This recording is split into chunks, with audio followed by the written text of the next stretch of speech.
Hello friends, welcome back to my channel. ഞാൻ ഇന്ന് വന്നിട്ടുള്ളത് ഒരു ലിവർ ഫ്രൈഡ് റെസിപ്പി ആയിട്ടാണ്.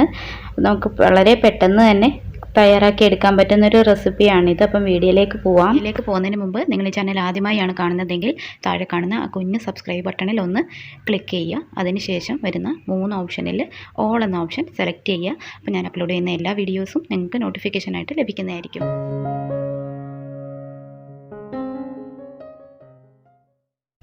അപ്പോൾ നമ്മുടെ ലിവർ ഫ്രൈ തയ്യാറാക്കാനായിട്ട് ഞാനിവിടെ 1/2 കിലോ മട്ടൻ്റെ ലിവറാണ് എടുത്തേക്കുന്നത്. ഇത് ഞാൻ വിനാഗിരി ഉപ്പും ഇട്ട് ഒരു 10 മിനിറ്റ് സോക്ക് ചെയ്ത് വെച്ചിട്ടുണ്ടായിരുന്നു. എന്നിട്ട് വെള്ളം കളഞ്ഞെടുത്തതാണ്. നമ്മുടെ ആ ലിവറിൻ്റെ ഒരു സ്മെല്ലൊക്കെ ഒന്ന് മാറിക്കിട്ടാൻ വേണ്ടിയിട്ടാണ് ഇങ്ങനെ ചെയ്യുന്നത്. ഇനി നമുക്ക് ഇതിലേക്ക് വേണ്ടിയിട്ടുള്ള ഒരു മസാലക്കൂട്ട് തയ്യാറാക്കി എടുക്കാം. അതിനായിട്ട് ഞാനിവിടെ 2 ടീസ്പൂൺ അളവിൽ പെരിഞ്ജീരകം എടുത്തിട്ടുണ്ട്. നിങ്ങളുടെ കയ്യിൽ പെരിഞ്ജീരകത്തിൻ്റെ പൊടി ഉണ്ടെന്നുണ്ടെങ്കിൽ അതെടുക്കാവുന്നതാണ്. അപ്പോൾ ഇത് നന്നായിട്ടൊന്ന് പൊടിച്ചെടുക്കുവാണ്. പെരിഞ്ജീരകം പൊടിച്ചതിൻ്റെ കൂടെ തന്നെ ഒരു 8 അല്ലി വെളുത്തുള്ളിയും കൂടെ ചേർത്ത് കൊടുക്കുന്നുണ്ട്. ഇതിൻ്റെ കൂടെ തന്നെ ഒരു വലിയ കഷ്ണം ഇഞ്ചിയും കൂടെ ചേർത്ത് കൊടുക്കുന്നുണ്ട്. ഇനി നമുക്ക് എരിവിന് ആവശ്യത്തിന് പച്ചമുളക് ചേർത്ത് കൊടുക്കാം. ഞാനൊരു 3 പച്ചമുളക് ചേർത്ത് കൊടുത്തിട്ടുണ്ട്. ആവശ്യത്തിന് കുറച്ച് കറിവേപ്പിലയും കൂടെ ചേർത്ത് കൊടുത്തിട്ട് ഇനി ഇതിലേക്ക് ഞാൻ ചേർത്ത് കൊടുക്കുന്നത് 1 ടീസ്പൂൺ അളവിൽ കുരുമുളക് പൊടിയാണ്. ഇനി 1 ടീസ്പൂൺ അളവിൽ മുളക് പൊടിയും കൂടെ ചേർത്ത് കൊടുക്കുന്നുണ്ട്. ഒരു 1/4 ടീസ്പൂൺ അളവിൽ മഞ്ഞൾപ്പൊടിയും കൂടെ ചേർത്ത് കൊടുക്കുന്നുണ്ട്. മുളക് പൊടി നമ്മുടെ എരിവിനനുസരിച്ച് ചേർത്ത് കൊടുക്കാവുന്നതാണ്. കൂട്ടത്തിൽ 1/2 ടീസ്പൂൺ അളവിൽ മല്ലിപ്പൊടി ചേർത്ത് കൊടുക്കണം. ഇനി 1/2 ടീസ്പൂൺ അളവിൽ ഗരം മസാലയും കൂടെ ചേർത്ത് കൊടുക്കാം. ഇനി ഇതിലേക്ക് ഒരു 1/2 ടേബിൾ സ്പൂൺ അളവിൽ ഉപ്പും കൂടെ ചേർത്ത് കൊടുക്കാം. ഇനി ഇതിലേക്ക് 2 ടീസ്പൂൺ അളവിൽ വെളിച്ചെണ്ണയും കൂടെ ചേർത്ത് കൊടുക്കാം. ഇനി ഇത് പേസ്റ്റ് രൂപത്തിൽ നന്നായിട്ടൊന്ന് അരച്ചെടുക്കണം. അപ്പോൾ അരയ്ക്കുന്നതിന് മുമ്പ് ഞാനിതിലേക്കൊരു 2 ടേബിൾ സ്പൂൺ അളവിൽ വെള്ളം ചേർത്ത് കൊടുത്തിരുന്നു. അത് നമ്മുടെ മിക്സിയുടെ ജാറിനനുസരിച്ചിരിക്കും. ചില മിക്സിയുടെ ജാറിൽ വെള്ളം ഒഴിച്ചില്ല എന്നുണ്ടെങ്കിൽ അത് നന്നായിട്ട് അരഞ്ഞ് കിട്ടില്ല. അപ്പോൾ നമുക്കൊരു 2 ടേബിൾ സ്പൂൺ അളവിൽ വെള്ളം ചേർത്ത് കൊടുക്കാവുന്നതാണ്. ഇനി ഞാനൊരു പാൻ എടുത്തിട്ടുണ്ട്. ഇതിലേക്ക് നമ്മൾ തയ്യാറാക്കി വെച്ചേക്കുന്ന പേസ്റ്റ് ആദ്യം ഒഴിച്ചു കൊടുക്കാം. ഇനി ഇതിലേക്ക് നമ്മൾ കഴുകി മാറ്റി വെച്ചിരിക്കുന്ന നമ്മുടെ ലിവറും കൂടെ ചേർത്ത് കൊടുക്കാം. അതും കൂടെ ചേർത്ത് കൊടുത്തിട്ട് നന്നായിട്ടൊന്ന് മിക്സ് ചെയ്തെടുക്കണം.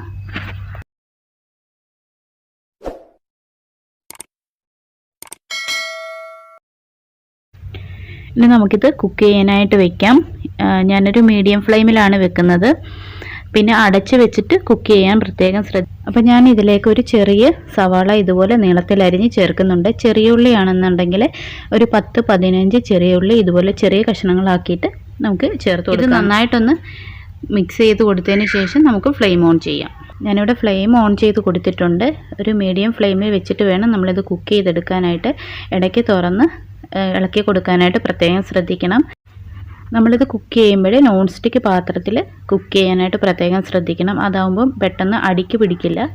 ഇതിലേക്ക് ഞാൻ പ്രത്യേകിച്ച് വെള്ളമൊന്നും ആഡ് ചെയ്ത് കൊടുത്തിട്ടില്ല. ആ ലിവറിലുള്ള വെള്ളം തന്നെ വന്ന് വെന്ത് കിട്ടിക്കോളും. പ്രത്യേകിച്ച് വെള്ളമൊന്നും ആഡ് ചെയ്യേണ്ട ആവശ്യമില്ല. അപ്പോൾ ഇതിൽ വെള്ളം ചേർക്കാതെ തന്നെ ഇത്രയും വെള്ളം ഇതിൽ വന്നിട്ടുണ്ട്. ഇനി ഇത് അടച്ചു വെച്ചിട്ട് നമ്മളിത് വെള്ളം വറ്റുന്നത് വരെ ഒന്ന് വേവിച്ചെടുക്കണം. ഇതിപ്പോൾ ഇവിടെ കുറച്ച് വെള്ളമൊക്കെ നന്നായിട്ട് വറ്റി വന്നിട്ടുണ്ട്. ഈ സമയത്ത് നമ്മുടെ ലിവർ വെന്തോന്നും കൂടെ ഒന്ന് നോക്കണം. കണ്ടില്ലേ, ഇതിലേക്ക് വെള്ളം നന്നായിട്ട് വറ്റി വന്നിട്ടുണ്ട്. നമുക്ക് ലിവർ വെന്തോന്നൊന്ന് നോക്കാം. നമുക്ക് ഈ ഒരു പരുവത്തിലാണ് ഇത് കിട്ടേണ്ടത്. ഇനി നമുക്ക് വേറൊരു പാനിലേക്ക് മാറ്റിയിട്ട് നന്നായിട്ട് റോസ്റ്റ് ചെയ്തെടുക്കാം. അപ്പോൾ നമ്മൾ വേവിച്ചെടുത്ത ലിവർ ഒന്ന് നന്നായിട്ട് റോസ്റ്റ് ചെയ്തെടുക്കാൻ വേണ്ടിയിട്ട് ഞാൻ വേറൊരു പാൻ വെച്ച് കൊടുത്തിട്ടുണ്ട്. പാൻ നന്നായിട്ട് ചൂടായി കഴിയുമ്പോഴേക്കും നമ്മൾ വേവിച്ച് വെച്ചേക്കുന്ന ലിവർ ഇതിലേക്ക് ഇട്ട് കൊടുക്കാം. ഇനി ഇത് കുറച്ച് നേരം നമ്മളൊന്ന് ഇളക്കി കൊടുക്കണം. ഇതിൽ എന്തെങ്കിലും വെള്ളത്തിൻ്റെ അംശം ഒന്ന് ബാക്കിയുണ്ടെന്നുണ്ടെങ്കിൽ ഒന്ന് വറ്റി പോകാൻ വേണ്ടിയിട്ടാണ് ഇങ്ങനെ ചെയ്യുന്നത്. അപ്പോൾ 1-2 മിനിറ്റ് ഒന്ന് ഇളക്കി കൊടുത്തതിന് ശേഷം നമുക്കിതിലേക്ക് ആവശ്യത്തിനുള്ള ഓയിൽ ചേർത്ത് കൊടുക്കാം. ഞാനിവിടെ വെളിച്ചെണ്ണയാണ് ചേർത്ത് കൊടുക്കുന്നത്. ഞാനിതിലേക്ക് 4 ടേബിൾ സ്പൂൺ അളവിലാണ് വെളിച്ചെണ്ണ ചേർത്ത് കൊടുത്തേക്കുന്നത്. ചേർത്ത് കൊടുത്തതിന് ശേഷം നന്നായിട്ടൊന്ന് മിക്സ് ചെയ്ത് കൊടുക്കാം. ഞാനിവിടെ മീഡിയം ഫ്ലെയിമിൽ തന്നെയാണ് ഇട്ടേക്കുന്നത്.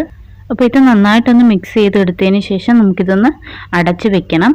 നേരത്തെ പറഞ്ഞതുപോലെ തന്നെ ലിവർ പൊട്ടിത്തെറിക്കാൻ ചാൻസ് ഉണ്ട്. അപ്പോൾ നമ്മൾ ഇളക്കി കൊടുക്കുന്ന നേരത്തും പ്രത്യേകം ശ്രദ്ധിച്ച് വേണം ഇളക്കി കൊടുക്കാനായിട്ട്. കുറച്ച് മാറി നിന്നിട്ട് ഇളക്കി കൊടുക്കാൻ പ്രത്യേകം ശ്രദ്ധിക്കണേ. നോൺ സ്റ്റിക്കിൻ്റെ പാൻ ആയതുകൊണ്ട് തന്നെ പെട്ടെന്ന് അടിക്ക് പിടിക്കില്ല.